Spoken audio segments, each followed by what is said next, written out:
Hello students, आज हमारे सामने प्रस्तुत है पंचलाइट कहानी का उद्देश्य।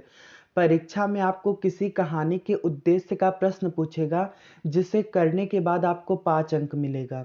तो आज हमारे सामने प्रस्तुत है पंचलाइट कहानी का उद्देश्य। तो चलिए बिना देर गवाए इस कहानी का उद्देश्य स्पष्ट करते हैं।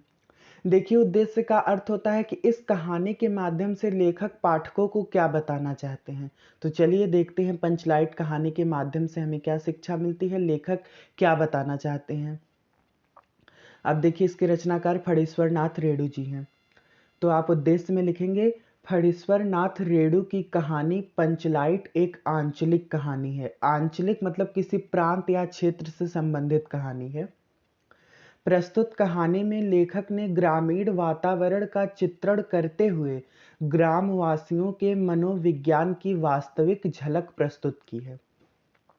और लेखक ने बताया है कि किस प्रकार ग्रामीण समाज टोलों और कबीलों में बटा हुआ है। लोग परस्पर ईर्ष्या व द्वेष की भावना से भरे हुए हैं।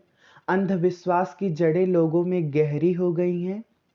इन सभी विचार से पाठकों को जागरूक करना तथा ग्रामीण समुदाय का वास्तविक चित्रण ही लेखक का मुख्य उद्देश्य है।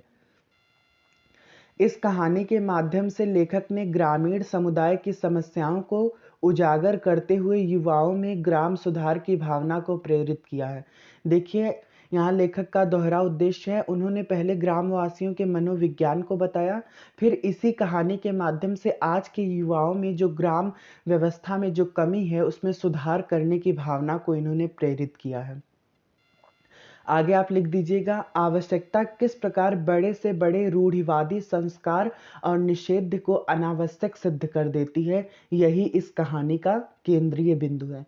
सिर्फ इतना ही लिखकर आप अपने उद्देश्य को अच्छे से स्पष्ट कर सकते हैं और आप 5 अंक प्राप्त कर सकते हैं। तो चलिए, आज की वीडियो में बस इतना ही। धन्यवाद।